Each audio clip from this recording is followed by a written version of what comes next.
নমস্কার বন্ধুরা, আমি রিয়া। আমার ইউটিউব চ্যানেল রিয়ার সংসারে তোমাদেরকে আরও একবার অনেক অনেক বেশি স্বাগত ও ভালোবাসা জানাই।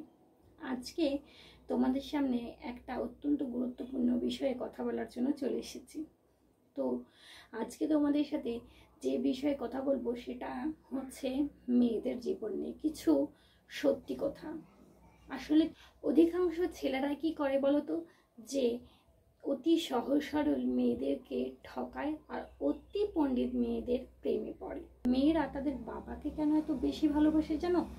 যে তারা জানে যে বাবা হচ্ছে এমন একজন ব্যক্তি যে তিনি কোনোদিনও মেয়েদের কষ্ট দেবেন না। আসলে কি বলতো, মেয়েদের মনের কান্নাগুলো তার পাশাপাশি শুয়ে থাকা ব্যক্তিটিও কখনো বোঝার চেষ্টা করে না। কোনো বিষয় হলে রাগারাগি না করে তাকে শান্তভাবে বোঝানোর চেষ্টা করে না, তার ওপর অত্যন্ত আরও বেশি করে রেগে যায়। শান্তভাবে দেখবে বোঝালে সমস্ত কিছুটাই সে বুঝতে পারবে, অথচ তাকে আরও বেশি করে রাগিয়ে দেওয়া হয় আর তার কথাগুলো ভালো করে বলে না। সব কিছুই মেনে নিতে নিতে আর মানিয়ে নিতে নিতে মেয়েদের জীবনটা যে কোথায় গিয়ে ঠেকেছে যে আজকের বলার উপায় নেই আর। আসলে মেয়েদের জীবনটা কি জানো তো, বড়ই অদ্ভুত। নিজের স্বপ্ন বা আশা সেগুলো কিছুই নেই। তাদের জন্মের সাথে সাথেই যেন তাদের সমস্ত আশাগুলো স্বপ্নগুলো মরে যায়। আসলে মেয়েদের জীবনটা বড়ই অদ্ভুত। কি বলতো, মেয়েরা সব সময় অন্যের জন্য বেঁচে থাকে। জন্মের পর পর তারা বাঁচে তাদের বাবা মায়ের জন্য, আবার বিয়ের পর তার স্বামীর জন্য, আবার মা হওয়ার পরে তারা বেঁচে থাকে সন্তানের জন্য। নিজের জীবনটা অন্যের উপরে নির্ভর করে চলে সারা জীবন। আসলে কি বলতো, একটা মেয়ে যখন তার পরিবারে জন্মটা নিচ্ছে, এমনকি তার প্রথম নিঃশ্বাসটা যে বাড়ির থেকে শুরু হচ্ছে আর সেই নিঃশ্বাসটা কোথায় গিয়ে শেষ হচ্ছে বলতো, তার স্বামীর বাড়িতে। স্বামীর বাড়িতে আসাটাও কি অতটা সহজ ব্যাপার নাকি বলতো? আসলে তারা কি নিজের ইচ্ছে অনুযায়ী তাদের স্বামীর বাড়িতে আসতে চেয়েছিল, নাকি তাকে বাধ্য করা হয়েছিল? এক একটা সময় আসে যে সময়ে তাদেরকে বাধ্য করা হয় স্বামীর বাড়িতে এসে থাকতে। তারা কিন্তু সমস্ত কিছু ভুলে তারা নতুন একটা জীবনে শুরু করতে চলে। সমস্ত নিজেদের দুঃখ কষ্টকে ভুলে তারা নিজের জীবনটাকে আরো নতুন করে সাজিয়ে নেয়। সেই দিনের সেই বিদায়টা কি সত্যি সহজ বিদায় ছিল? না, তবুও সে হাসি মুখে তার শ্বশুর বাড়িতে এসে একজন নববধূ রূপে নতুনভাবে নতুন জীবন শুরু করতে চায়। সবাই কি তাকে সেই জীবনে সাহায্য করে উঠতে পেরেছে বা পারে এখনকার দিনেও? না। তার যদি একটু ঘুম থেকে উঠতে দেরি হয়ে গেল, সেটা নিয়েও তাকে শুনতে হয় হাজার রকমের কথা। সারাদিনে তো টুকটাক ঝামেলা শুরুই হয়ে যাচ্ছে। আসলে কি বলতো, মেয়েদেরকে সবাই প্রয়োজন মতো ব্যবহার করে নেয়, কিন্তু তাকে কেউই প্রিয়জন মনে করতে পারে না। আসলে কি বলতো, মেয়েদের জীবনটা বড়ই অদ্ভুত। এ জীবন বোঝার ক্ষমতা কজনের বা আছে বলতো? কোনো জনেরই নেই। মেয়েদেরকে একটু ভালোবাসা দিলে দেখবে যে মেয়েরা দ্বিগুণ ভালোবাসায় তাদেরকে ভরিয়ে দেবে। দুনিয়ার সাথে লড়াই করে হলেও দেখবে তাকে বেশি ভালোবাসার চেষ্টা করবে। তারা যখন তার বাবা মা ভাই বোনকে পর করে আজ তোমাদেরকে আপন করে নিয়েছে, তাহলে তোমাদেরও তো উচিত তাদেরকে আপন করে নেওয়া। সেটা হয় না। অথচ বিয়ের পর যখন একটা মেয়ে তার পরিবারের সকল মানুষকে, প্রিয় মানুষকে পর ফেলে, তাদেরকে পেছনে ফেলে তারা সামনের পথে এগিয়ে আসে, তখন তার এইটুকুনো ত্রুটি থাকে না যে তার পরিবারটাকে সে কী করে ভালো না রাখবে। সে সমস্ত কিছু দিয়ে চেষ্টা করে যাতে তার পরিবারটা খুব ভালোভাবে থাকে। সমস্ত কষ্ট, সমস্ত যন্ত্রণাকে তার এই বুকের কোণায় যে কিভাবে সে আগলে রাখে, সে জানে শুধু একটা মেয়ে।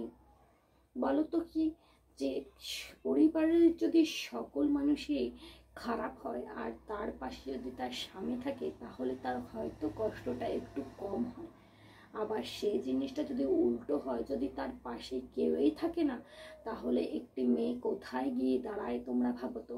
তাহলে তার গোটা জীবনটাই যেন একটা বিভীষিকায় পরিণত হয়। আসলে যত কষ্টই হোক, যত দুঃখই হোক, সে জানে যে তার মুখ খোলার কোনো উপায় নেই।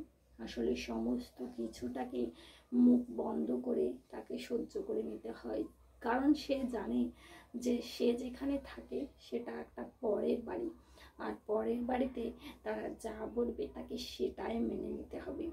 আসলে বিয়ে একবার যদি হয়ে গেছে, তাহলে সে তার বাবার বাড়িতে আর ঠাঁই পায় না।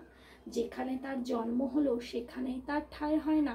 আর যেখানে তারা যাদেরকে চেনে না, জানে না, তাদেরকে কখনো দেখেনি, তাদেরকে আর কি করে সে নিজের মনে করতে পারবে? তাকে আর সবাই নিজের কি করে মনে করতে পারবে? সেও যদি বা নিজের মনে করতে পারে। আসলে মেয়েদের কি বলতো, নিজের ইচ্ছে মতো কোথাও যেতে পারবে না, নিজের ইচ্ছে মতো কোথাও ঘুরতে পারবে না, নিজের ইচ্ছে মতো বেছে কিছু কিনতেও সে পারবে না। এখনকার এই সমাজেও মেয়েদেরকে এখনো পর্যন্ত এতটাই অবহেলিত হতে হয় যে তাদেরকে কোনোদিনও কেউ প্রিয়জন মনে করতে পারে না। সবাই প্রয়োজনটাই তাকে মনে করে। তার কাছ থেকে যতটুকু নেওয়ার তারা ঠিকই নিয়ে নেয়, তার কাছ থেকে যতটুকু পাওয়ার সবটুকুই নিয়ে নেয়। তারপরেও যে তার একটা কষ্ট থাকে, তার একটা দুঃখ থাকে, তার একটা ভালো লাগার কিছু থাকে, তার কতগুলো স্বপ্ন থাকে, সেটা নিয়ে ভাববার অত তাদের টাইম আছে নাকি? তাদের অনেক কাজ, তাদেরকে নিয়ে পড়ে থাকার সময় আছে না? সেটা কোনোদিনই না। এখনকার সমাজেও মেয়েদেরকে অনেকটাই অশিক্ষিত করে রাখা হয় এই কারণে, যাতে তারা শ্বশুর বাড়িতে গিয়ে মুখ খুলতে না পারে। অথচ তারা যারা একটা মেয়েকে দিনের পর দিন অত্যাচারিত করে, তারাও জানে না যে তারাও একটা মানে পরিবারের মেয়ে ছিল, তারাও আজকে শাশুড়ি হয়েছে। তারপরে যারা কষ্ট পাচ্ছে তারাও একদিন সে জায়গাটায় নেবে। সেটা তো ভাবার বিষয়েই নয়, সেটা তো অনেক পরের ব্যাপার। আসলে কি বলতো, মেয়েদের জীবনটা বড়ই অদ্ভুত। বড় হওয়ার থেকে কি হয় বলতো, যে না আস্তে আস্তে পড়াশোনা করলো, তারপরে ঠিক তাদেরকে বিয়ে দেওয়াই হবে। যখন একটা বাচ্চা জন্ম নেয়, তখন দেখবে তারা আগেই জিজ্ঞেস করে যে কি হয়েছে, ছেলে হয়েছে না মেয়ে হয়েছে। যখন ছেলে হয়েছে কেউ বলে, তখন আনন্দে তারা আত্মহারা হয়ে যায়। আর যখন কেউ বলে যে মেয়ে হয়েছে, তখন দেখবে মেয়ে হয়েছে, ও তো পরের বাড়িতে চলে যাবে। সেটা আর কি এমন ব্যাপার, একটা ছেলে হতে পারলো না কেন? এখনকার দিনে এসেও এই কথাটা কেন তাদেরকে শুনতে হবে? কেন একটা ছেলে যে কাজটা করতে পারে, সেটা কি একটা মেয়ে করতে পারে না? নাকি হচ্ছে না দুনিয়াটাতে? অথচ কিছু কিছু মানুষের মানসিকতা এখনো সেই নীচ মানসিকতাতেই রয়ে গেছে। তাদেরকে এখনো চার দেওয়ালের মধ্যে বন্দি করে রাখাটাই কিছু মানুষের এখন নীতি হয়ে দাঁড়িয়েছে। যে মেয়েটা পুরো এলাকাময় ঘুরে বেড়াতো, তাকে একটা চার দেওয়ালের মধ্যে বন্দি করে রাখাও হয়েছে। আসলে কি বলতো, মেয়েদের এই কষ্টগুলো বোঝবার মতো মানসিকতা এখনো কিছু মানুষের হয়ে উঠতে পারেনি। তাদের কষ্টগুলো এখনো তাদেরকে এই বুকের মধ্যে বয়ে নিতে হয়। অথচ এই সকল ভুলে তোমরা একটু তাদেরকে ভালোবাসার চেষ্টা করবে, তো দেখবে সে তোমাদেরকে ভালোবাসা দিয়ে পুরো ভরিয়ে রাখবে। তোমাদেরকে তার সমস্ত কিছুটা দিয়ে দুনিয়ার সমস্ত বিপদ থেকে তোমাদেরকে রক্ষা করবে। সমস্ত কিছুতে রাগারাগি না করে সমস্ত কিছুটা তার অনুযায়ীও একটু বোঝার চেষ্টা করলে দেখবে সমস্ত কিছুটাই অনেকটাই শান্তিভাবে হয়। আর সমস্তটাই ভালোবাসার মধ্যে দিয়ে হলে তো আরোই ভালো। অথচ এই ভালোবাসাটারই এখনকার দিনে অভাব রয়েছে। আসলে মেয়েদের যে এত ত্যাগের পরেও কি তাদেরকে কেউ বোঝার চেষ্টা করেছে যে না, একটা ছেলে তার শ্বশুর বাড়িতে গিয়ে দুদিন যদি থাকে, তাহলে দেখবে তার মা বাবা চট করে ফোন করে বলে আজকে চলে আসিস কিন্তু ঘরে, আজ তো দুদিন হলো, বাড়িটা খুব ফাঁকা ফাঁকা লাগছে। অথচ একটা মেয়ে দিনের পর দিন তার শ্বশুর বাড়িতে তাহলে কি করে কাটাচ্ছে, তার কি ভালো লাগার খারাপ লাগার কোনো গুরুত্ব নেই, তবুও সে সমস্ত কিছুটাই মেনে নিয়ে থাকে। আসলে বিয়ের পর সে তার ভাই বোন মা বাবা সমস্ত প্রিয়জনকেই পর করে দেয়। অসুখ সময়ে যদি তাদেরকে একটু দেখতে যাওয়ার কথা সে মুখ ফুটে বলে ফেলে না, তাহলে সেটা নিয়ে তুমুল অশান্তি শুরু হবে। তুমুল অশান্তি, হাজারো হাজারো কথা, হাজারো রকমের কথার ছলে চাতুরে তাকে একেবারে শেষ করে দেওয়া হবে। অথচ সে সময় তার পাশে দাঁড়ানোর মতো কেউই থাকবে না। আসলে যে মেয়েদের জীবনটা এইভাবেই দেখবে সময়ের সাথে সাথে শেষ হতে চলেছে।